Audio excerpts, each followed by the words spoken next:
களங்கிடும் மகனே வருவாயா, இயேசு அழைக்கின்றார். கண்ணீர் துடைப்பார், மார்போடு சேர்ப்பார், மாறாது அன்பு நம் இயேசு. கண்ணீர் துடைப்பார், மார்போடு சேர்ப்பார், மாறாது அன்பு நம் இயேசு.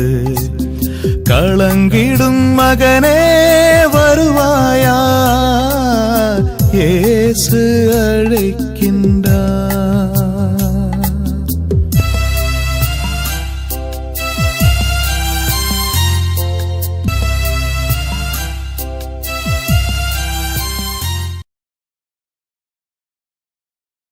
இயேசு கிறிஸ்துக்குள் பிரியமானவர்களே, ஆண்டவராய் இயேசு கிறிஸ்துவின் பரிசுத்தமுள்ள திருப்பெயரிலே நல்வாழ்த்துக்கள், நல்வாழ்த்துக்கள், நல்வாழ்த்துக்கள்.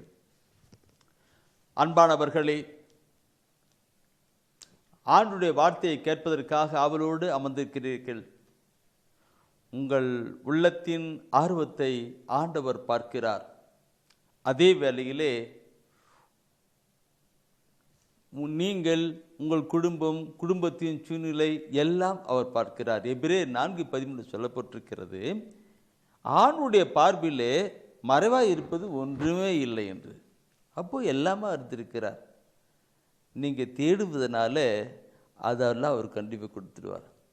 ஏன்னா ஆண்டவர் சொல்லுவது தானே. மத்தேயுவில் சொல்லும்போது, முதலாவது கடவுளையும் கடவுளுடைய அரசையும் அதற்கு ஏற்படும் முதல்ல தேடு, மற்றதெல்லாம் உனக்கு சேர்த்து கொடுக்கப்படும் சொல்றார். அப்போது ஆண்டுடைய வார்த்தையை கேட்பது கடந்து வந்திருக்கிற உங்களுடைய எல்லா தேவைகளையும் ஆண்டவர் ஆசீர்வதிப்பார். அதனால் பார்க்கிற பொழுது இந்த தொலைக்காட்சி மூலியமாக அநேகர் அற்புதமான சாட்சியங்களை பெற்றிருக்கிறார். நாங்கள் சிறிய ஜெபம் பண்ணால் கூட அந்த செய்தி கேட்கிற பொழுதே அநேகருக்கு சுகம் உண்டாயிருக்கிறது. இறை வார்த்தையை கேட்டுக்கொண்டிருக்கும் பொழுது அனைவருக்கு சுகம் உண்டாயிருக்கிறது. செய்தியை கேட்டு ஒவ்வொருடைய வாழ்க்கையிலும் நிறைய விடுதலை ஆண்டவர் அனுபவிக்கின்ற காரியம் எல்லாம் நடந்திருக்கிறது. எனவே கண்டிப்பாக ஆண்டவர் தானே நாட்களில் உங்களை செய்வார். நாளிலே ஆண்டுடைய வார்த்தையை கேட்க நம்ம எப்போ கேட்டுக்கலாம். அன்பின் ஆண்டவரே, இந்த மாலை வேளையிலே எங்களை முற்றிலுமாக தாழ்த்தி உங்களுடைய சமூகத்திலே கடந்து வருகிறோம். உங்களுடைய வார்த்தைகள் எங்களுக்கு தாரும் ஆண்டவரே. அந்த வார்த்தைகள் எங்களுடைய உள்ளத்திலே பதியட்டும். உள்ளத்திலே பதிகிற பொழுது அது முளை கிளம்பி கனி கொடுக்கிறதாய் கடந்து வரட்டும். 30, 60, 100 பலன் கொடுக்கட்டும் சுவாமி. உங்களுடைய வார்த்தைகளுக்கு வாழ்வாக்க எங்களை தாழ்ச்சியோடு கொடுக்கிறோம். ஆமீன், ஆமீன், ஆமீன். அன்பானவர்களே, இப்போ தருகின்ற தூய ஆவியானவர் கொடுக்கின்ற ஒரு செய்தி, கிறிஸ்துவ வாழ்வில் வளருங்கள், கிறிஸ்துவ வாழ்வில் வளருங்கள். இந்த செய்தி கிறிஸ்தவ வாழ்க்கையில் வளருங்கள். இந்த கிறிஸ்தவ வாழ்க்கையில் வளருங்கள் என்று சொல்லுகிற பொழுது நாம் நம்முடைய சமூகம் நம்முடைய நிலையை பார்க்கும் பொழுது நாம் சொல்லுகின்ற வாழ்கின்ற ஒரு கருத்து உண்டு. ஆதிலே இருந்து போல இப்பொழுதும் எப்பொழுதும் என்னென்றும் என்று அப்படியே நிறுத்தி விடுவோம். அப்படி இருக்கக்கூடாது. ஒரு ஸ்டெப் மேலே வரணும். அது நான் சொல்லுகிற கருத்து வேற கருத்து. இந்த கருத்துக்கு ஒன்றும் நாம் வாழ்க்கையில் ஆவிக்குரிய வாழ்க்கையில் வளர வேண்டும். இதை ஆண்டவர் விரும்புகிறார். ஆண்டவர் விரும்புகிறார் என்றால் அவருடைய அன்பு, பாச, நேசம் அப்படிப்பட்டது. சாதாரணமாக அவர் சொல்வார், தீயோராகிய நீங்களே உங்களுடைய பிள்ளைகளுக்கு என்று சொல்வார். தீயோராகிய நீங்களே உங்களுடைய பிள்ளைகளுக்கு என்று சொல்வார். நல்லவற்றையெல்லாம் கொடுக்க அறிந்திருக்கிற பொழுது சொல்லுவார் இல்லையா? அப்போ சாதாரண மனிதர்களாக இருக்கிற நாம் நம்முடைய பிள்ளைகளை நல்ல ஒரு ஸ்கூலில் சேர்த்துறோம். அவன் படித்து அவன் முன்னுக்கு வரணும். அந்த பிள்ளைகள் படித்து முன்னுக்கு வந்துட்டு அந்த பள்ளி படிப்பு முடிச்சுட்டு காலேஜ் படிப்பு முடிச்சுட்டு அவர்கள் வேலைக்கு போகணும் இருக்கும். அப்படி இல்லாமல் நம்முடைய பிள்ளைகள் ஒரு வகுப்பில் ஃபெயில் ஆகிட்டு திரும்பி ஃபெயில் ஆகிட்டுங்கும் பொழுது வீட்டுக்கு வந்துடும். மீண்டும் தொடர்ந்து படிக்காது. எனக்கு படிப்பு வரலன்னு போயிட்டுருக்கும். அது ஆடு மாடு மேய்க்கத்தான் விடுவாங்க, அல்லது வேற ஏதாவது வேலை தான் விடுவாங்க. பெற்றோர்களாகிய நாமே நம்முடைய பிள்ளைகள் நாம் படித்து நல்ல வளர்ச்சி அடைய வேண்டும் என்று நாம் விரும்புகிறோம். அப்படி என்றால் நம் ஒவ்வொருவரையும் உண்டாக்கின ஆண்டவர், தாயின் கருவத்திலே உண்டாக்கின ஆண்டவர் எத்தனை நல்ல கருத்துக்களை அவர் வைத்திருக்கிறார் இல்லைங்களா? எரேமியா புத்தகம் 29ஆம் அதிகாரத்திலே 11வது வசனத்தை நாம் பார்க்கிற பொழுது அதில் சொல்லப்பட்டிருக்கிற வார்த்தை என்ன? எரேமியா 29ஆம் அதிகாரத்திலே 11ஆம் வசனத்தை படிக்கிற பொழுது அதில் அந்த அன்பான ஆண்டவர், இரக்கமுள்ள ஆண்டவர், நம்மை தாயின் கருவத்திலே உருவாக்கின ஆண்டவர் நமக்காக வைத்திருக்கிற திட்டங்களை குறித்து அங்கே மிக அழகாய் சொல்லப்பட்டிருக்கிறது. வாசிப்போம். உங்களுக்காக நான் வகுத்திருக்கும் திட்டங்கள், உங்களுக்காக நான் வகுத்திருக்கிற திட்டங்கள் எனக்கு தெரியும் என்றோ, அவை வளமான எதிர்காலத்தையும் நம்பிக்கையையும் உங்களுக்கு அளிப்பதற்கான நல்வாழ்வின் திட்டங்களே அன்றி, நல்வாழ்வுக்கான திட்டங்களே அன்றி கேடு விளைவிப்பதற்கான திட்டங்கள் அல்ல என்கிறார் ஆண்டவர். நீ எது இப்படியே போயிட்டு இருக்கணும் இல்ல, நீ வாழ்ந்து வளரப்பட வேண்டும் என்று அவர் விரும்புகிறார், அவர் ஏக்கம் கொள்ளுகிறார், அவர் அன்பு வைத்திருக்கிறார். நாம் படிக்கணும். இப்ப கிறிஸ்துவ வாழ்க்கையில வாழ்கிற பொழுது இதோ நிலையில் அடியில் நின்றுட்டோம் இல்லை, நாம் கடந்து வரணும்.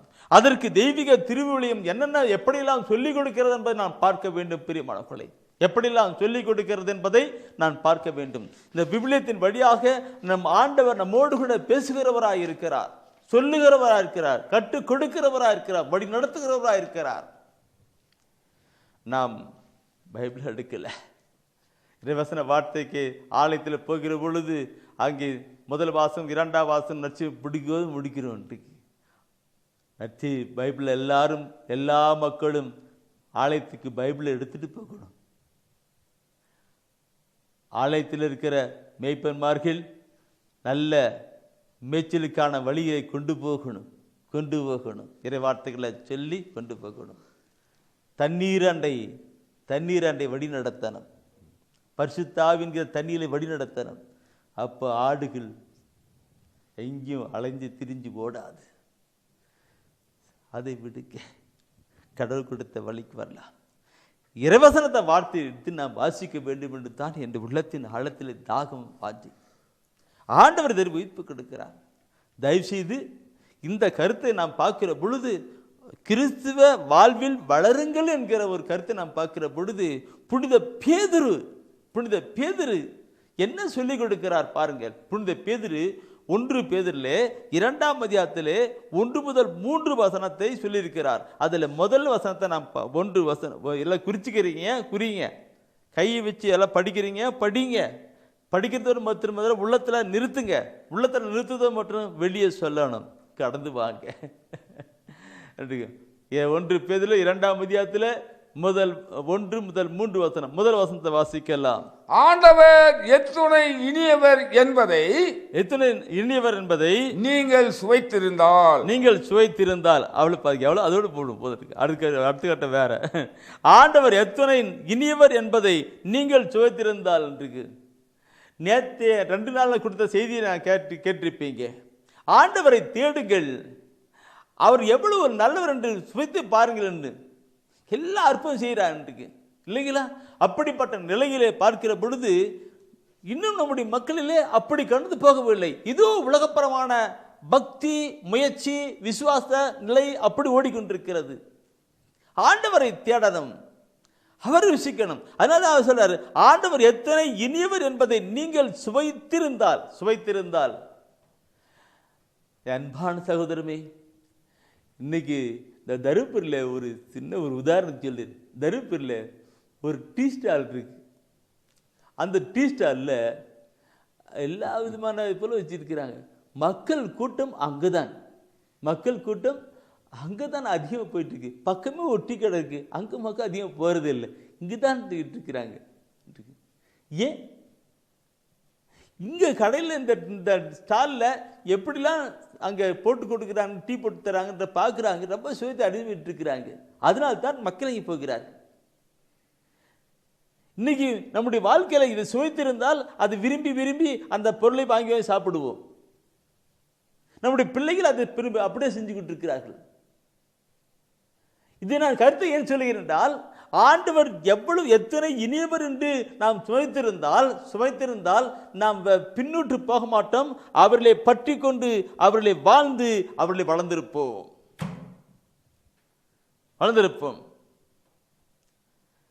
அவரை பற்றி அந்த அப்படி பற்றி வளர்ந்திருப்போம். அதற்கு என்ன நிலை எப்படி என்பதை குறித்து பின்னூட்டு வசனம் பண்ணணும். அந்த காணப்பட்டு அந்த வசனத்தை இந்த ஆண்டவர் எவ்வளவு நல்லவர் என்று சுவைத்து பாருன்னு சொல்லுது இல்லைங்களா? அது திருப்பாடல் 34 8வது வசனம் சொல்லப்பட்டிருக்கிற ஒரு வார்த்தை உண்டு. 34 8வது வசனம் வார்த்தை சொல்லியிருக்கு. அதனால் இந்த சுவைத்து பாரு, ஆண்டவர் எத்தனை இனியவர் என்பதை நீங்கள் சுவைத்திருந்தால் சொல்லப்பட்டிருக்குல்லவா? அதில் 34 8வது வசனம் சொல்லப்பட்டிருக்கு. என்ன சொன்னா, ஆண்டவர் படிக்கலாம், ஆண்டவர் எத்துணை இனியவர் என்று சுவைத்து பாருங்கள், அவரிடம் அடைக்கலம் புகுவோர் பேறு பெற்றோர். அவரிடம் அடைக்கலம் புகுவோர். திருப்பாடல் 34 8வது வசனம் சகோதரர் படித்தது பாருங்களா? அன்றைக்கு ஆண்டவர் எத்தனை இனியவர் என்று சுவைத்து பாருங்கள், அவரிடம் அடைக்கலம் புகுவோர் பேறு பெற்றவர் சொல்லப்பட்டிருக்கு. அவரை நாம் சுவைத்தால், அவரை நாம் அனுபவித்தால் வேற ஒன்றும் கிடையாது. எனவே தான் பேதுரு சொல்லுகின்றார், ஆண்டவர் எத்தனை இனியவர் என்று சுவைத்திருந்தால் என்று போட்டு அடுத்து கீழே சொல்றார். 2வது வசனம் சொல்லுகிறது, எல்லா வகையான தீமையையும் வஞ்சகத்தையும் வெளிவேடம் பொறாமை அவதூறு ஆகிய யாவற்றையும் அகற்றுங்கள். அவரை நீங்க இப்படி அறிந்திருந்தா உடனே இப்படிப்பட்ட காரியங்கள் எல்லாம் அகற்றுங்கள் சொல்லப்பட்டிருக்கு. பாவத்தை விட்டு விலகணும், அநியாயம் அக்கிரமத்தை விட்டு விலகணும். அவர் ருசிக்கப்பட வேண்டும் என்றால், அவர் ருசித்திருந்தால் நீங்கள் இவற்றெல்லாம் விலகியிருப்பீர்கள். அவரை நீங்கள் சுவைத்து இருந்தால், சகோதரமே அவரை நீங்கள் சுவைத்திருந்தால் இவற்றையெல்லாம் அகற்றியிருப்பீங்க. என்ன ஒரு பெரிய பெட்லிஸ்ட், அவற்றை நீங்கள் அகற்றுங்கள் சொல்றீங்க. இந்த நிலை நம்முடைய வாழ்க்கையில் இருந்து கொண்டு இருக்கிறது. அப்படி என்றால் என்ன? அங்கே மேலே இல்லை, சுவைக்கப்படவில்லை. சுவைத்திருந்தால் அகற்றுங்கள் பாவத்தின் நிலை. என் அன்பான சகோதரமே, ஆண்டவர் படித்தவர்கள எவ்வளவு நல்லவர் என்று சுவைத்து பாருங்கள், பேறு பெற்றவன் சொல்லியிருக்கிறார். எப்படி ஆண்டுடைய வசனத்தை பார்க்கிற பொழுது இன்னைக்கு சில சகோதரர்கள் தியானத்துக்கு வருவாங்க. தருமபுரி கார்மேல் தியான ஆசிரமம், சோகத்தூரில் கார்மேல் தியான ஆசிரமம் இருக்கிறது. அங்கே அருத்தந்தையரோடு கூட இணைந்து அடியனும் அங்கே நற்செய்தி தெரிவித்துக் கொண்டிருக்கிறேன். அங்கே சகோதரர் வருவார்கள், தியானத்தை கலந்து கொள்வார்கள், பாவத்தை மித்தமாக கண்ணீர் விட்டு கதிர் அழுவார்கள், இறைவார்த்தையெல்லாம் கொண்டு வருவார்கள், நல்லா ஆண்டவர் அனுப்பிப்பார்கள். ஆனால் இங்கிருந்து சென்ற உடனே கொஞ்ச நாட்களுக்கு முன்னாடி பார்த்தினாக்க அவர்கள் பழைய நிலையே போயிடுவார்கள். சுவைத்தவர்கள் தான், பாவத்தை விட்டு அழகி போனவன் தான், ஆனால் போயிடுவார்கள். ஏன் முதல் திருப்பாடலில் முதல் வசனம் அது எப்படி அவர் செட்டப், திருப்பாடலில் பாருங்க, முதல் திருப்பாடலில் முதல் வசனம் எப்படி செட்டப் பண்ணிருக்கிறார் பாருங்க. அது என்ன சொல்லிருக்கு? நற்பேறு பெற்றவர் யார்? அவர் பொல்லாரின் சொல்லின்படி நடவாதவர், பாவிகளின் தீய வழி நில்லாதவர், இகழ்வாரின் குழுவில் அமராதவர். என் அன்பான சகோதரமே, ஆண்டவரை சுவைத்தவர்கள் பாவத்தை விட்டு விலக வேண்டும். அப்படி பாவத்தை விட்டு மீண்டும் நீங்கள் பாவத்திலே வீழ்ந்து விடுகிறீர்கள் என்றால் அதற்கு காரணம் இந்த திருப்பாடல் 1:1 சொல்லப்பட்டது தான். அது மாத்திரமல்ல, எபேசியர் பொழுது சொல்வாரு, உங்களுடைய உங்களுடைய தீய நட்பு நல்லொழுக்கத்தை கெடுக்கும் சொல்கிறார். தீய நட்பு நல்லொழுக்கத்தை கெடுக்கும். அப்படிப்பட்ட நபர்களோடு கூட சேரக்கூடாது, சேர்ந்தனாக போயிடும். தீயோரின் அறிவுரைப்படி நடவாதவன், பழிக்கார கூட்டத்தில் அமராதவன், பாய்வழியே செல்லாதவன் பேறு பெற்றவன். நீ நல்ல ஒரு வாழ்க்கை வாழ்ந்ததா கூட உன்னுடைய தீய நட்பு அவுட் பண்ணிடும். எனவே தான் எல்லா நிலையும் பார்க்கணும். இரண்டாம் கட்டத்தில் நாம் எல்லாம் அவுட் பண்ணணும். முதலாவது சொல்லப்பட்டது சுவைத்திருந்தால் இவற்றெல்லாம் அகற்றுங்கள், சுவைத்திருந்தால் இவற்றெல்லாம் அகற்றுங்கள். அடுத்த வசனம் சொல்லிக் கொண்டு இருக்கிறது. மூன்றாம் வசனம் சொல்லுகிறது 1 பேதுரு 2ஆம் அதிகாரத்திலே முதல் வசனம் 2ஆம் வசனம் படித்தோம். அடுத்து 3ஆம் வசனம் நாம் பார்க்கலாம். புதிதாய் பிறந்த குழந்தைகள் போல, புதிதாய் பிறந்த குழந்தைகளைப் போல வஞ்சகமற்ற வார்த்தையாகிய பாலை அருந்த, வஞ்சகமற்ற வார்த்தையாக பாலை அருந்த ஆர்வமுள்ளவர்களாய் இருங்கள். ஆர்வமுள்ளவராய் இருங்கள்.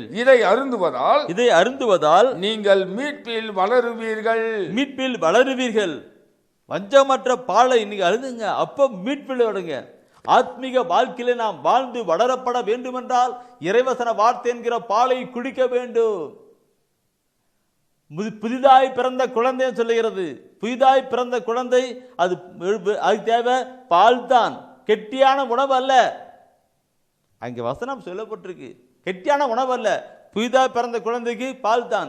அந்த பால், இந்த இறைவசன வார்த்தை கெட்டியான உணவு அல்ல. இங்கே இறைவசன வார்த்தை என்கிற பாலை தான். அந்த பாலை குடிச்சு குடிச்சு குடிச்சு குடி இறைவார்த்தை பாலை குடிச்சு குடிச்சு அங்கே மீட்பில் வளரணும், வளரணும் என்று மிக அழகாய் சொல்லப்பட்டிருக்கிறது. என் அன்பான சகோதரமே, நம்முடைய வாழ்க்கையிலே மீட்பிலே வளராததற்கு காரணம் என்ன? இறைவார்த்தை என்கிற பாலை அதிகம் எடுக்கப்படவில்லை, பயன்படுத்தப்படவில்லை, அதை குடித்து கடந்து வரவில்லை. எடுங்க.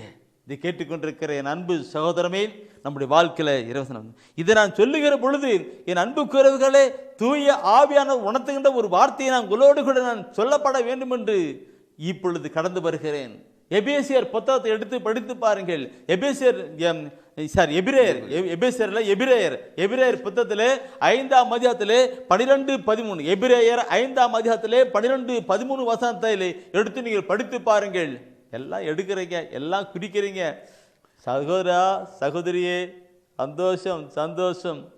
எழுதுறதோடு படிக்கிறதோடு மட்டுமல்ல, கேட்கறதோடு மட்டுமல்ல, வாழ்வாக்கி மீட்பாடுங்க, வளருங்க வளருங்க. திருச்சபையில பெரிய மாற்றம் எழுப்புதல் உருவாகணும். நீங்க தான் செய்யணும், நீங்க தான் செய்யணும். அதுக்கு தான் கடவுள் இந்த திட்டத்தையும் காலத்தையும் நேரத்தையும் கொடுத்து பணம் இதெல்லாம் கொடுக்க வைத்து இந்த திக்குவாயனை பேச வச்சு, இன்னும் திக்குவாயனை பேச வச்சு நடத்திட்டு இருக்கிறார்.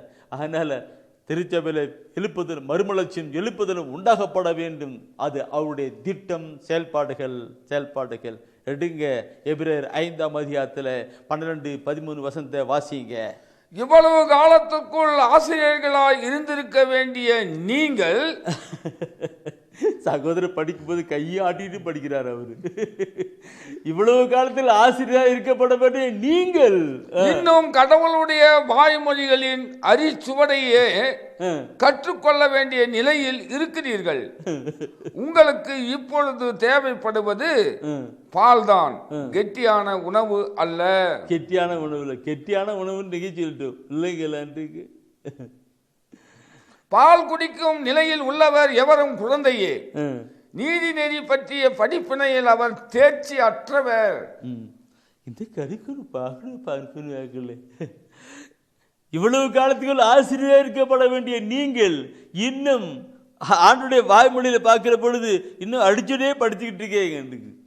இந்த தியானத்தில் பார்க்கிற பொழுது நான் கேட்பேன், பைபிளை முழுசுமா படிச்சுட்டுவங்க கையை விட்டுனாக்க ஒரு 200 பேர் வராங்கன்னா அதில் ஒரு 5-6 பேர் தான் கை தூக்குவாங்க, மித்தங்கள்லாம் இல்லை. சரி, பைபிளை தொடாதவர்கள் தொட்டு பார்க்காதவர்களுக்கு எப்படி இருக்கும்? நான் இப்போ கொடுக்குற மாதிரி தான் நான் அந்த தியானத்தில் கிளாஸ் எடுக்கும்போது இறைவசன வார்த்தை அதிகமாக தருவேன். அப்போ என்ன பண்ணுவாங்க தெரியுங்களா, எல்லாம் பைபிளை தேடுவாங்க, வசனத்தை தேடுவாங்க. ஏறவே சொன்னாக்க பைபிளை எடுத்துக்கிட்டு அப்படியே தேடிக்கிட்டு இருப்பாங்க. எங்கே தேடிட்டு இருக்கிறது? அப்படியே தேடி கடிச்சு பார்த்துனாக்கா இன்ட்ரெஸ்ட் பார்க்க ஆரம்பிப்பாங்க. இன்ட்ரெஸ்ட் பார்த்து ஆரம்பிச்சுட்டு என்ன பண்ணுவாங்க தெரியல, இன்ட்ரெஸ்ட் அப்படியே பார்த்துட்டு வருவாங்க, அப்படியே பார்த்துருவாங்க. ஏறமா இதுக்குள்ளே நான் எல்லாம் வேற ஏதாவது சப்ஜெக்ட் போயிட்டுருப்பேன். பைபிளில் சொல்லப்பட்டிருக்கு, இவ்வளவு காலத்துக்குள்ள ஆசிரியர் இருக்கப்பட வேண்டிய நீங்கள் சொல்லப்பட்டிருக்கு. இன்னைக்கு நாம் எந்த நிலையில் இருக்கிறோம்? இந்த கடந்த வாரத்தில் நான் பார்த்தோம் நற்செய்தி அறிவு பற்றி. நற்செய்தி அறிவிப்பு பற்றி. எனக்கு இந்த நற்செய்தி அறிவிப்பு பற்றி ஒரு திருத்தந்தை அவர்கள் இப்படிப்பட்ட புத்தகங்கள் கொண்டு வந்தாங்க. அதை ஒவ்வொரு மறைமாவட்டிலும் இப்படி செஞ்சுருக்கிறாங்க. அதை பற்றி நான் அதிகம் சொல்லப்பட வேணுமில்லை. நான் இந்த இறைவசன வார்த்தையை என் உள்ளத்தில் வச்சு கடந்து வந்தால் தானே நான் சொல்ல முடியும். 5ஆம் கிளாஸ் படிக்கிற பிள்ளை 5ஆம் கிளாஸ் பிள்ளை படிக்கிற வாத்தியராக முடியுமா? 10ஆம் கிளாஸ் படிக்கிற பையன் ஒரு டீச்சராக முடியுமா? அது படித்து வாத்தியராகணும் இல்லைங்களா? அதை படிச்சுட்டு ஒரு காலேஜ் படித்து ட்ரைனிங்லாம் முடிச்ச பின்னாடி தான் அவன் டீச்சராக ஆசிரியராகிறார் இல்லைங்களா? நடைமுறை வாழ்க்கை இல்லைங்களா? அதே போலத்தான் இந்த இறைவசன வார்த்தையை நாம் படித்து கடந்து எல்லாம் கொண்டு வருகிற பொழுதுதான் நாம் ஆச்சரியாக முடியும், சொல்ல முடியும். Praise the Lord, praise the Lord. நான் சொல்றேன், யார் தயவு செய்து கோபப்படாதீங்க. இருக்கிற நிலை நான் சொல்லுகிறது தானே இல்லைங்களா? பயம் பார்க்கணும் இருக்கு. இன்னைக்கு எல்லாரும் இருக்கும். இன்னைக்கு உலகமெல்லாம் மீட்பட இயேசு தோன்றினார், உலகமெல்லாம் மீட்பட இயேசு பாடுகள் பட்டார், உலகமெல்லாம் மீட்பட இயேசு ரத்தம் சிந்தினார், உயிரை கொடுத்தார். இன்னைக்கு உலகத்தில் எவ்வளவு மக்கள் மீட்படைந்திருக்கிறார்கள். எனவே தான் திருமுழுக்கு பெற்ற அத்தனை பேருமே நற்செய்தி பணியாளர்கள் சொல்லப்பட்டிருக்கிறது, நற்செய்தி போதிக்கிறன்னு சொல்லப்பட்டிருக்கிறது இல்லைங்களா? எங்கன்னு பார்க்கணும். இறைவசன வார்த்தையை வாசித்து கடந்து இறைவசன வார்த்தையில் வாழ்ந்து வளரணும். உங்க பையன் எவ்வளவு படிச்சிருக்கிறான்னு கேட்டா என்ன சொல்லுவீங்க? 5ஆம் கிளாஸ் படிக்கிறேன். என்னைக்கு வாத்தியரா வருது? என்ன எப்போ வாதிரா வருது? என் அன்பான பொருளை பார்க்கணும். இந்த இப்பொழுது தேவையான உணவு உங்களுக்கு பால் தான் சொல்லப்பட்டிருக்கு. பால் தான் சொல்லுது. உங்களுக்கு கெட்டியான உணவு என்று சொல்லப்பட்டிருக்கு. கெட்டியான உணவு அல்ல என்று சொல்லப்பட்டிருக்கிறது இல்லைங்களா? அந்த பாலை பற்றி நான் பேச இறைவார்த்தை பார்த்தா பால் கெட்டியான உணவு பற்றி நாம் பார்க்கணும். 1 கொரிந்தியர் 3ஆம் அதிகாரத்தில் 2ஆம் வசனம் நினைக்கிறேன். 1 கொரிந்தியர் 3ஆம் அதிகாரத்தில் குறிச்சிக்கிடுங்க, தேடுங்க, படிங்க. 1 கொரிந்தியர் 3ஆம் அதிகாரத்தில் 2ஆம் வசனம். அதில் அங்கே சொல்லப்பட்டிருக்கிற வார்த்தை எனக்கு அருமையா இருக்கும். தூயான உணர்த்துறது தான். நான் உங்களுக்கு திட உணவை அல்ல பாலையை ஊட்டினேன். ஏனெனில் திட உணவை உங்களால் உண்ண முடியவில்லை. இப்போதும் அதே நிலையில் தான் இருக்கிறீர்கள். நான் உங்களுக்கு திட உணவை அல்ல பாலையே ஊட்டினேன். கொடுக்கறதெல்லாம் பால் தான். இப்ப கொடுக்கறதெல்லாம் இறைவாத்தின பால் தான். ஏனெனில் திட உணவை உங்களால் உண்ண முடியவில்லை. இப்போதும் அதே நிலையில் தான் இருக்கிறீர்கள். திட உணவு என்பது என்ன? ஆவிக்குரிய வரங்கள், கொடைகள், தீர்க்க தரிசனங்கள், இதெல்லாம் கொடுக்கிட்டு. அதெல்லாம் யாருக்கு எப்போ இல்லைங்களா? நான் என்ன சொல்லுவிட்டு அதெல்லாம் என்னைக்கு எப்போ யாருக்குன்னு இருக்கு இல்லைங்களா? வாவின் வரங்கள், பேய்களை ஓட்டுங்கள், குணமாக்குங்கள், அற்புதம் செய்யுங்கள், அதிசயம் செய்யுங்கள் இல்லை சொல்லப்பட்டிருக்கு. அதெல்லாம் யாருக்கு எப்போ? அதெல்லாம் கெட்டியான உணவல்ல. அது யார் செய்யறது? ஆண்டவர் சொல்லுறார், நீ கொடிச்சு மேல வத்தி அப்புறமா கெட்டியான உணவு அந்த வார்த்தையை கொண்டு போகும் சொல்லப்பட்டிருக்கிறது. திருத்தர் பணியில 2ஆம் அதிகாரத்தில் 17-18 வசனம். திருத்தர் பணியில 17-18 வசனம். எனக்கு இப்படி இந்த வார்த்தை பயங்கர போயிட்டே இருக்குது. எங்க பேர பையன் அவருக்கு தெரிஞ்ச ஒரு ஃபாதர், எங்களுக்கு தெரிஞ்ச பார்த்தா அவர் ஜெயின் இருக்கு கார்மேல் ஆசிரமத்திலே அவர் இருக்கிறாரு. அந்த ஃபாதருக்கு இந்த சின்ன பிள்ளைங்கன்னா ரொம்ப பிரியம், பாசம். அப்போ எங்கள் பையன் அந்த ஃபாதர் ரொம்ப லிங்க் பண்ணிட்டு பேசிட்டு இருப்பான். அன்றைக்கு 2ஆம் கிளாஸ் படிக்கிறான் எங்கள் பையன். 2ஆம் கிளாஸ் பேரப்பையன் 2ஆம் கிளாஸ் படிக்கிறான். அவன் ஃபாதர்கிட்ட கேட்டான், ஃபாதர் இந்த திருத்தர் பணியில் 2ஆம் அதிகாரத்தில் 17-18 வசனம் சொல்லுகிறத ஃபாதர் வாசிக்கலாம். அது இறுதி நாளில் நான் மாந்தர் யாவர் மேலும் என் ஆவியை பொழிந்தருள்வேன். உங்கள் புதல்வரும் புதல்வியரும் இறைவாக்கு உரைப்பர். உங்கள் இளைஞர்கள் காட்சிகளையும் உங்கள் முதியோர் கனவுகளையும் காண்பர். அந்நாள்களில் உங்கள் பணியாளர் பணிப்பெண்கள் மேலும் என் ஆவியை பொழிந்தருள்வேன். அவர்களும் இறைவாக்கு உரைப்பர். அப்ப இறைவாக்கு. அப்ப இங்க பேரப்பையன் அவங்ககிட்ட ஃபாதர் கேட்கிறான், ஃபாதர் இறுதி நாட்களில் மாந்திரம் மேலும் ஆவி பொழிவேன் சொல்றேன். புதல்வர் இறைவாக்கு இருப்பாங்க. நான் புதல்வர் தானே, 2ஆம் கிளாஸ் படிக்கிற சின்ன பையன் புதல்வர் தானே, நான் இறைவாக்கு உரைக்க முடியுமான்னு. டே உன்னுடைய ஆர்வம் கண்டிப்பாக செய்யுண்டா. உன்னுடைய ஆர்வம், உன்னுடைய விசுவாசம், உன்னை வழி நடத்துகிற உன்னுடைய அப்பா அம்மா அவங்க தாத்தா எல்லாம் கண்டிப்பாக செய்வான்னு சொல்லிட்டு அவர் சொல்லி முடிச்சிட்டாரு. பார்க்கணும் பிரியமாவுகளே, இப்படி சொல்லப்பட்டிருக்கிற வார்த்தையை யாருக்கு, எங்கே, எப்போது? கெட்டியான உணவு. பாலை ஒன்று குடிக்கல, வளரல, எங்க, எப்படி? சிந்திங்கன்னு பண்ணுங்க. 1 சாமுவேல் 10 தயவுசெய்து எடுங்க. 1 சாமுவேல் 10 படிக்கிற பொழுது அங்க சாமுவேல் எப்படி வாழ்ந்தார், எப்படி வளர்ந்தார் என்று பார்க்கிற பொழுது அருமையான ஒரு கருத்து சொல்லப்பட்டிருக்கும். 1 சாமுவேல் 10 3ஆம் அதிகாரத்திலே 19ஆம் வசனம் படிச்சு பாருங்க. அதில் சொல்லப்பட்டிருக்கிற வார்த்தை பாருங்க. சாமுவேல் வளர்ந்தான், சாமுவேல் வளர்ந்தான், ஆண்டவர் அவனோடு இருந்தார், ஆண்டவர் அவனோடு கூட இருந்தார். சாமுவேலது வார்த்தை எதையும், சாமுவேலுடைய வார்த்தை எதையும் அவர் தரையில் விழவிடவில்லை, தரையில் விழவிடவில்லை. எல்லாத்தையும் அப்படி எடுத்து கொட்டு வச்சுட்டு போயிட்டு இருக்கிறாங்க. தரையில் விடவில்லை. சாமுவேல் வளர்ந்தான். ஜெப வாழ்க்கையில் ஒவ்வொரு நாளும் ஆலயத்திலே ஆண்டவரை சந்திப்பதிலே ஆண்டவருடைய வார்த்தைக்கு ஆண்டவரே பேசும், ஆண்டவரே சொல்லும், உடைய பிள்ளை நான், உடைய மகன் நான் கேட்கிறேன் என்று கேட்டு கடந்து வந்துட்டே இருந்தார். அதனால ஆண்டவரோடு கூட ஐக்கியம் வைத்தனால, அவர் பேசுறதெல்லாம் கேட்டதுனால அவன் வாழ்ந்து ஆவிக்குரிய ஜீவித்திலே வளர்ந்தான். இல்லை, சாமுவேல் கடவுள் வளர்ந்தான், இறைவார்த்தை கேட்டான், வந்திருக்கேன் இந்த பார்த்தோம். இந்த கருத்தை நான் பார்க்கிற பொழுது இன்னைக்கு நம்முடைய மக்கள் நம்முடைய வாழ்க்கையில் இறைவார்த்தையை பேஸ் பண்ணணும். இறைவார்த்தையை அடிப்படையாய் வாழ்ந்து கொண்டு வரும்போது நம்முடைய வாழ்க்கையில் சிதறண்டு போக முடியாது. எப்படிப்பட்ட ஒரு சூழ்நிலையிலும் ஆண்டவர் இப்படி சொல்ல இருக்கான்னு சொல்லி முடியும். இது நான் பார்த்தேனாக்க வாழ்வில் வளருங்கள் என்று. ஒரு கட்டடம் கட்டுறோம்னாக்க, கட்டடம் போடுறோம், அது பேஸ்மெண்டம் போடுறோம், அது பேஸ்மெண்டம் பல பண்ண. இது ஏற்கனவே நான் சொல்லியிருக்கிறேன், அதிகமாக சொல்ல நான் விரும்புகிறேன், சொன்னதையும் மீண்டும் சொல்லியிருக்கேன். கட்டடம் போடுறோம், பேஸ்மெண்ட் போடுறோம். அந்த காலத்தில் கருங்கல் வச்சு கட்டடம் மாதிரி போட்டுருந்தான். பின்னைக்கு இரும்பு கவியில் வச்சு போட்டிருக்கிறாங்க. கட்டடம் கட்டி வளரணும். அதுக்கு என்ன நினைக்கும்? இந்த மத்தியில் 7ஆம் அதிகாரத்தில் 24 சொல்கிறார். மத்திய 7 24 சொல்லிருப்பார். ஏற்கனவே சொல்லியிருக்கிறேன், கேட்டிருப்பீங்க. செங்கலை வைக்கணும், கல் வைக்கணும், அது மேலே சிமெண்ட் போடணும். வெறும் செங்கல்ல வச்சுட்டு போவாது. செங்கல் வைக்கணும், சிமெண்ட் போடணும், செங்கல் வைக்கணும், சிமெண்ட் போடணும், கல் வைக்கணும், சிமெண்ட் போடணும். அப்படி போட்டால் தான் அது கிரிப்பை பிடிச்சிட்டு அப்படி கடந்து வரும். நான் அன்றைக்கி சொன்னது பேஸ்மெண்டம், இன்னைக்கு சொல்கிறது கட்டடம். கல் வைக்கணும், சிமெண்ட் போடுறோம், கல் வைக்கணும், சிமெண்ட் பண்ணணும், கல் வைக்கணும். அப்போ தான் அந்த கட்டணம். ஆத்மீக வாழ்க்கையில் நாம் வாழ்ந்து வளரப்பட வேண்டுமென்றால், கிறிஸ்து வாழ்க்கையில் நாம் வாழ்ந்து வளரப்பட வேண்டுமென்றால், இறைவார்த்தை மட்டுமல்ல ஆவிக்குரிய கலைன்னு வரணும், ஆவிக்குரிய நிலை வரணும். அங்கே பிசு போட்டு பிடிக்கணும். அந்த ஆவிக்குரிய நிலை பிடிக்கிற பொழுது தான் நாம் அப்படியே வாழ்ந்து வளர்ந்து கடந்து வர முடியும்.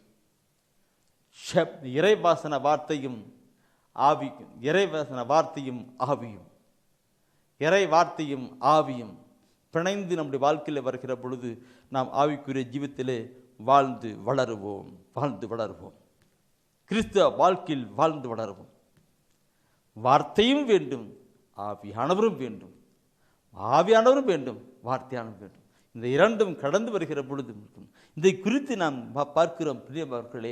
அப்படி வார்த்தையும் தூய ஆவியானவரும் நம்முடைய வாழ்க்கையில கடந்து வருகிற பொழுது நாம் எப்படி செழித்து ஓங்குவோம் என்பதை குறித்து திருப்பாடல் ஆசிரியர் சொல்வார். எப்படி அந்த கிறிஸ்துக்குள் வாழ்ந்து வளர்வதை குறித்து, கிறிஸ்து வாழ்க்கையில் ஆவிக்குரிய ஜீவிதத்தில் வாழ்ந்து வளர்வதை குறித்து திருப்பாடல் ஆசிரியர் 92ஆம் திருப்பாடலே ஒரு சொல்லிருப்பார். அதில் சொல்லுவார் என்னன்னாக்க 12, 13, 14 12, 13, 14 இந்த 3 வசனம் பாருங்க.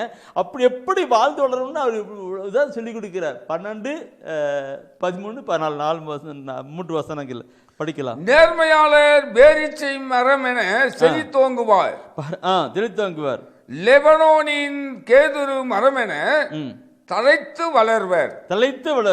ஆண்டவரின் இல்லத்தில் நடப்பட்டோர் நம் கடவுளின் கோவில் முற்றங்களில் செழித்தோங்குவர்.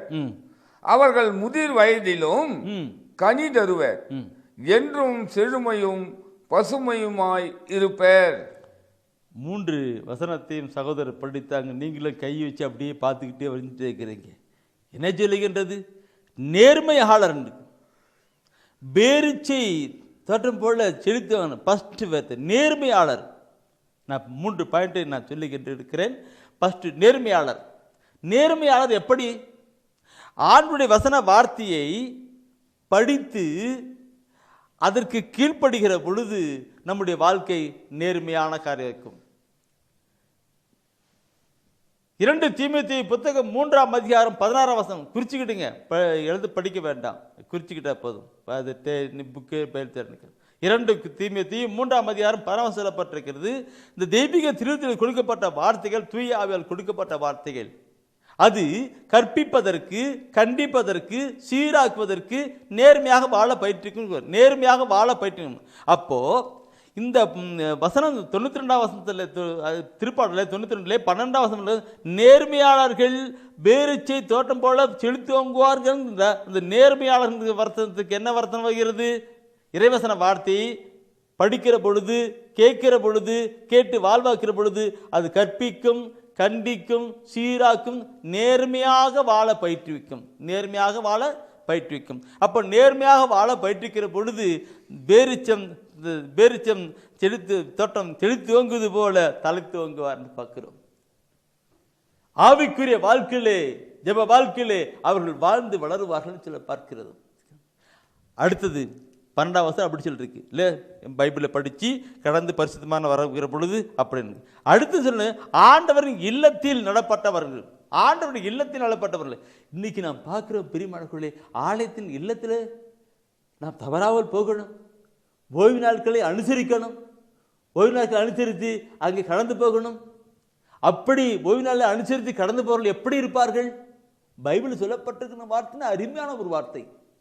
ஆண்டவருடைய இல்லத்தை நாடி தேடி, அவரை தேடி கடந்து போகிறவர்களுக்கு, அவருடைய திருவிருந்தை பெற்றுக்கொள்வதற்கு, கடந்து வாழ்க்கையில் கடந்து போகிறவர்களுக்கு எப்படி இருக்கு?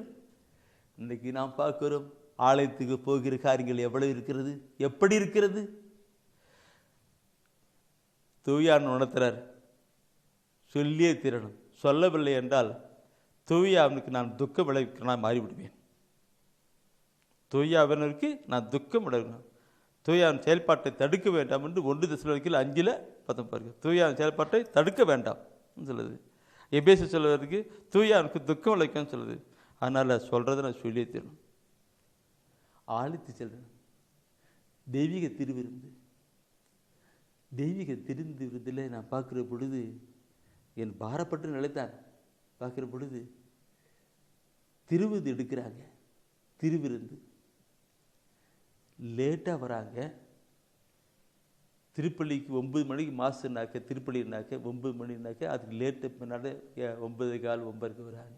அப்படி லேட்டாக வராங்க. எவ்வளோ தூரம் பார்க்கணும் தெரியும், நான் சொல்ல தேவையில்லை. அங்கே வந்து நடக்கிறாங்க. பைபிளில் பார்க்குறோம், 1 கொரிந்தியர் 11ஆம் அதிகாரம் 27 வசனத்திலே, 1 கொரிந்தியர் 11ஆம் அதிகாரம் 27 வசனத்திலே புனித பவுலடிகள் மிக ஒரு அருமையான ஒரு கருத்து சொல்லியிருப்பார். யாராவது தகுதியற்ற நிலையிலே அந்த அப்பத்தை உண்டு இரத்தத்தை குடிப்பார்கள் என்றால் அவர்கள் கிறிஸ்து இயேசுவின் உடலுக்கும் இரத்தத்துக்கும் விரோதமாக பாவம் செய்கிறார்கள் என்று.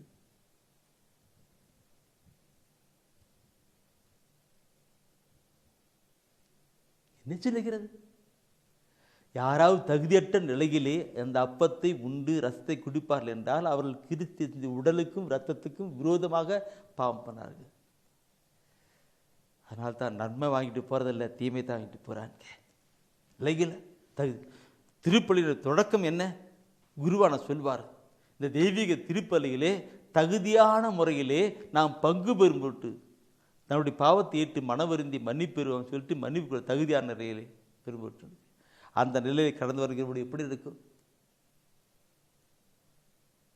சகோதரமே, சிந்திப்போம், கடந்து செயல்படுவோம். ஆண்டுடைய இல்லத்தில் நடப்பட்டவோர் செழித்து வங்குவார்கள்.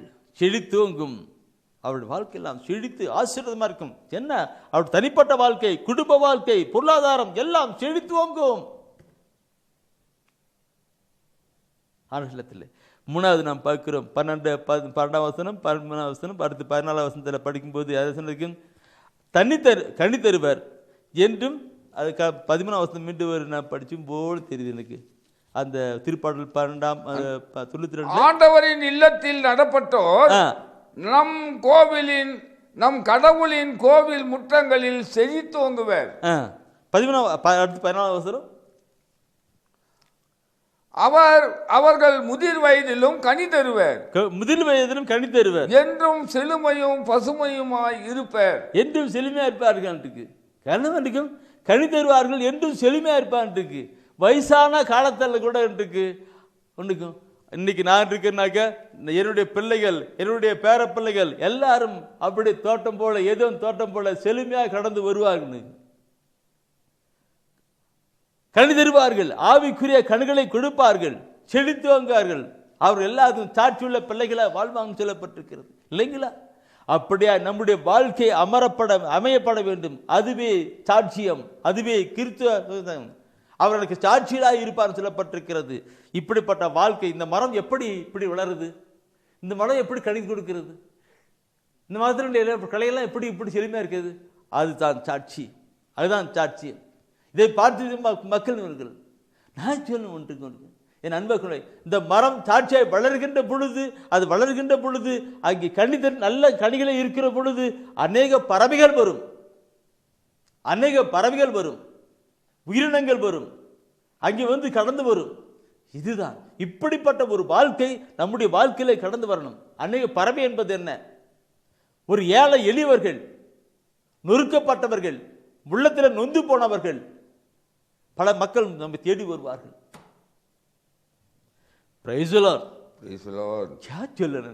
எனவே நண்புக்குரியவர்களே, கிறிஸ்தவ வாழ்வில் நாம் வளரப்பட வேண்டும். நம்ம ஒரு கிராமத்தினாக்க இப்போ நாங்களாம் இருக்கிறனாக்க கிராமத்தில் எல்லா கிறிஸ்தவர்கள் இல்லை, அங்கே ஒரு 5, 6, 7 குடும்பம் தான் கிறிஸ்தவர்கள், மற்றவர்களெல்லாம் மற்ற சமயத்தை மனம். இப்போ இந்த மரம் எப்படி இருக்கிறது பார்க்கணும், இந்த மரத்தின் கனிகளை பார்க்க வேண்டும், இந்த கனிகளை தேடி மற்ற உயிரெல்லாம் வரணும் வரணும் வரணும் வரணும். நம்ம டவுனில் இருக்கிறனாக்க நாம் இருக்கிற பகுதியில் நாம் ஒரு கிறிஸ்தவ குடும்பமாக இருக்கலாம். அந்த கிறிஸ்தவ குடும்பம் கிறிஸ்தவ வாழ்க்கையை வாழ்ந்து செழுமையை கடந்து வருகிற பொழுது மற்றவர்களுக்கு சாட்சியாக இருக்கும், அங்கே தேடி வருகிறதா இருக்கும், ஆண்டவருடைய மகிமை வெளிப்பட்டு கொண்டே இருக்கும். பார்க்கணும்.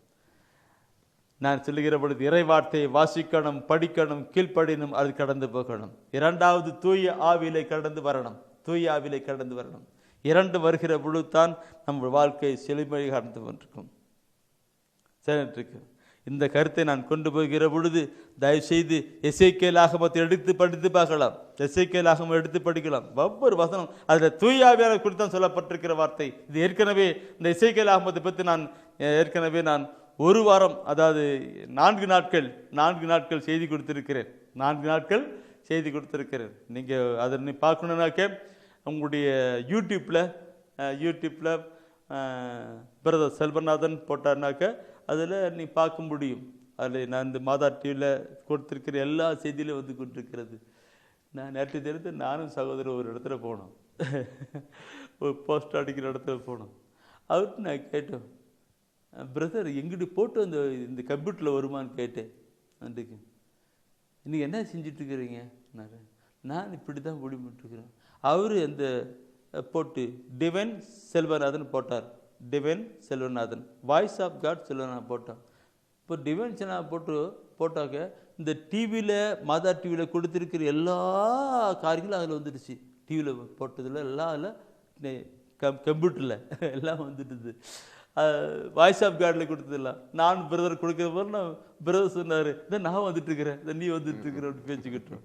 நான் இது ஏன்னு சொல்கிறேன்னா பெருமைக்கு சொல்ல வரல, எதுக்கு சொல்ல வரேன்னாக்க உங்களுக்கு இந்த இறை செய்திகள் எல்லாம் வேண்டும் என்றால் நீங்கள் கம்ப்யூட்டரில் திரும்பி பாருங்கள், வெப்சைடு ஓப்பன் பண்ணி பாருங்கள், டிவைன் செல்வநாதன் அல்லது வாய்ஸ் ஆஃப் காட் சொன்னாக்க இந்த செய்தியெல்லாம் கொடுக்கப்பட்ட செய்தியெல்லாம் வரும்.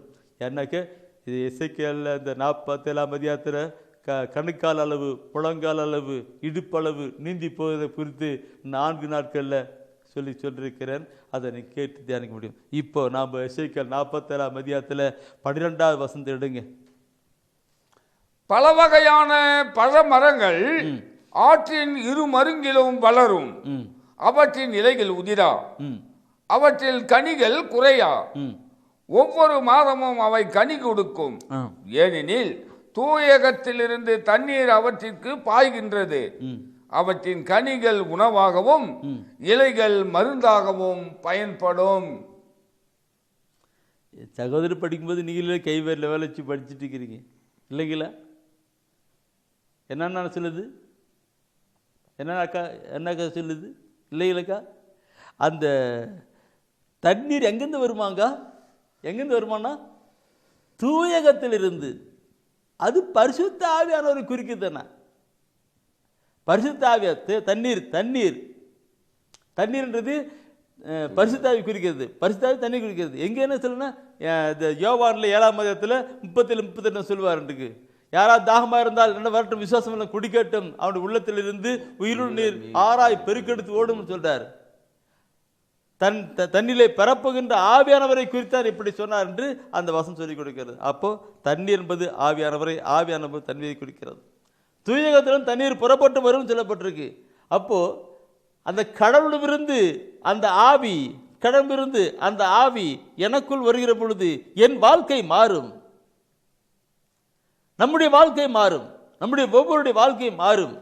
அதங்க சொல்லுகின்ற ஒவ்வொரு கருத்தை பாருங்க. எனக்கு தூயகத்திலிருந்து ஆண்டவரிடமிருந்து புறப்பட்டு அந்த ஜீவ தண்ணீராக தூய ஆவியான என்னுடைய வாழ்க்கையில வந்து என்னை செயலாக்கிற பொழுது என்னுடைய வாழ்க்கையெல்லாம் அப்படி மாறும்.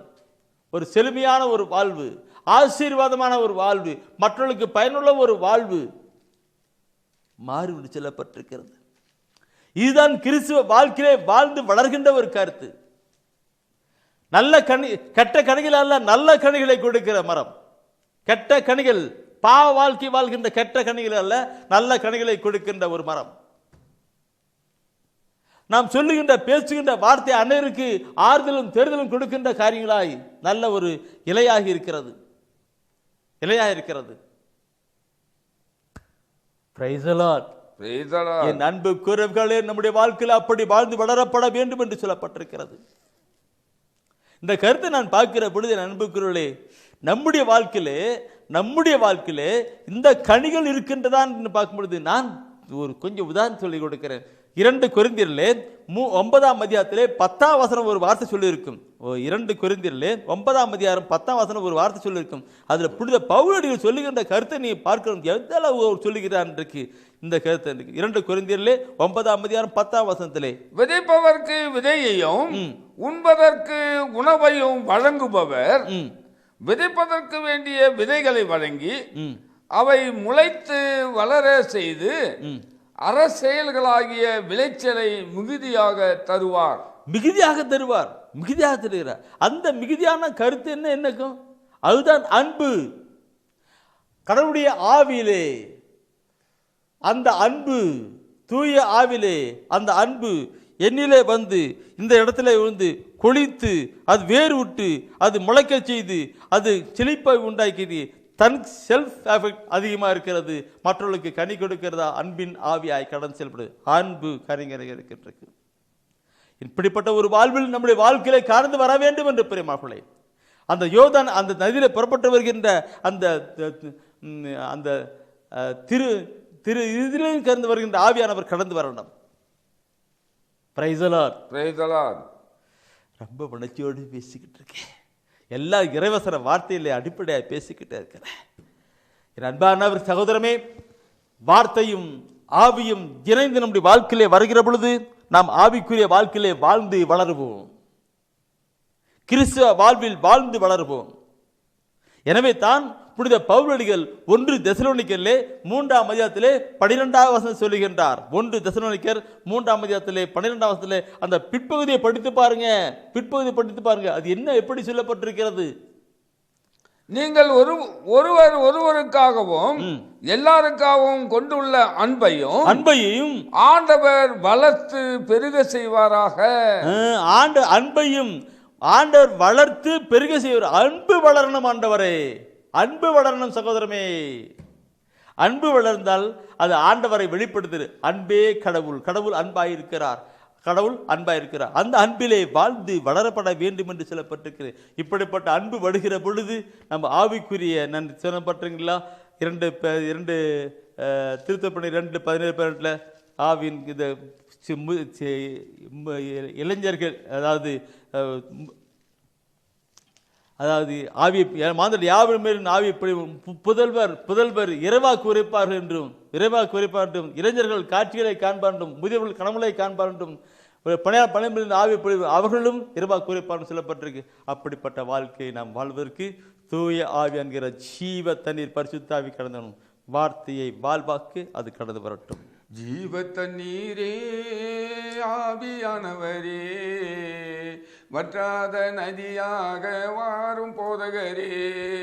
ஜீவ தண்ணீரே ஆவியானவரே, வற்றாத நதியாக வாரும் போதகரே. வாருமையா போதகரே, வாருமையா போதகரே. வற்றாத ஜீவ நதியாக, வற்றாத ஜீவ நதியாக. ஜீவ தண்ணீரே ஆவியானவரே, வற்றாத நதியாக வாரும் போதகரே. கணுக்கால் அளவு போதாதையா, முழங்கால் அளவு போதாதையா. கணுக்கால் அளவு போதாதையா, இடுப்பு அளவு போதாதையா. நீந்தி நீந்தி மூழ்கணுமே, நீந்தி நீந்தி மூழ்கணுமே. மிகிழ்ந்து மிதந்து மகிழனுமே, நான் மிதந்து மிதந்து மகிழனுமே. வாருமையா போதகரே, வாருமையா போதகரே. வற்றாத ஜீவ நதியாக, வற்றாத ஜீவ நதியாக. ஜீவ தண்ணீரே ஆவியானவரே, வற்றாத நதியாக வாரும் போதகரே. வற்றாத நதியாக வாரும் போதகரே. ஆண்டவரே, நாங்கள் வாழ்வில் வளர வேண்டும் ஆண்டவரே. இறை வார்த்தை என்கிற வாழ்வில் வளர வேண்டும் ஆண்டவரே. இறை வார்த்தையை அடிப்படையாக ஆண்டவரே நாங்கள் எங்களுடைய வாழ்வை கட்டி எழுப்பப்பட வேண்டும் ஆண்டவரே. இதோ இந்த நாளிலே ஆண்டவரே இந்த இறை செய்தியை ஆண்டவரே எங்களுக்கென்று நீர் கொடுத்திருக்கிறீர் சுவாமி. இதோ இந்த நாளிலே இந்த இறை செய்தியை கேட்டுக்கொண்டிருக்கிற ஒவ்வொருவரையும் நீ ஆசீர்வதிப்பீராக ஆண்டவரே. பரிசுத்தமான வாழ்வில், பரிசுத்தாவின் வாழ்வில் வளர நீர் உதவி செய்யும்படியாக ஜெபிக்கிறோம் ஆண்டவரே. ஆண்டவரே ஒப்பு கொடுக்கிறேன். இந்த இறை செய்தி கேட்டுக்கொண்டிருக்கிற ஒவ்வொருவரையும் ஆசீர்வதிப்பீராக ஆண்டவரே. இது நாட்களிலே எல்லோரும் மேலும் என் ஆவியை பொழிவேன் என்று சொன்னீரே ஆண்டவரே. இதோ இந்த நாளிலே கூட சிறுவர் முதல் பெரியோர் முதியவர் வரை ஆண்டவரே உமது ஆண்டவரே உமது தூய ஆவியின் வல்லமையை ஆண்டவரை பொழிய வேண்டுமாய் ஜெபிக்கிறேன் ஆண்டவரே. ஆண்டவரே எல்லோரும் அன்பை தாரும் ஆண்டவரே, ஆவியின் அன்பை தாரும் ஆண்டவரே. ஒருவர் நேசிக்கூடிய அன்பை தாரும் ஆண்டவரே. நேர்மையாக வாழக்கூடிய ஆற்றலை தாரும் ஆண்டவரே. ஒரு வார்த்தை ஆண்டவரே, வார்த்தை என்கிற ஆண்டவரே, வார்த்தை என்கிற உணவை உண்டு வளரக்கூடிய மக்களாக மாற்றும் ஆண்டவரே. இந்த இறை செய்தி எல்லா மக்களுக்கும் ஆண்டவரை கடந்து செல்வதற்காக நன்றி செலுத்துகிறேன். இறை வார்த்தை என்கிற உணவு ஆண்டவரே உணவின் வழியாக வளர்ந்து வளர ஆண்டவரே இந்த செய்தியை பயன்படுத்தும் ஆண்டவரே ஒப்பு கொடுக்கிறேன். ஆசீர்வதியும், வெளிப்படுத்தும், காத்துக்கொள்ளும். உங்கள் அருமையேசுவின் அற்புத நாமத்தில் பிதாவே, ஆமென். அரியே வாழ்க ஆண்டவரும் உடனே, பெண்களிலே நீர் பேரு பெற்றீரும் மகனும் வாழியவே. பரிசுத்த மரியாயே எங்கள் பரமனின் தாயாரே, பாவிகள் எங்களுக்காய் பரமனை மன்றாடும். இப்போதும் நீர் மன்றாடும், எப்போதும் நீர் மன்றாடும். தீமைகள் நெருங்கையிலே பரமனை மன்றாடும். மரணம் வருகையிலே எம்மை தாங்கும் அம்மா.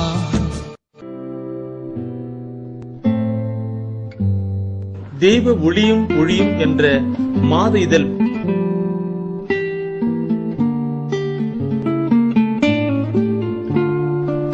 எமது டிவைன் ஊழியத்தின் வழியாக வெளியிடப்படும் தெய்வ ஒளியும் ஒளியும் என்ற மாத இதழ் பெற வேண்டும் என்றால் சரியான முகவரியை அனுப்புங்கள்.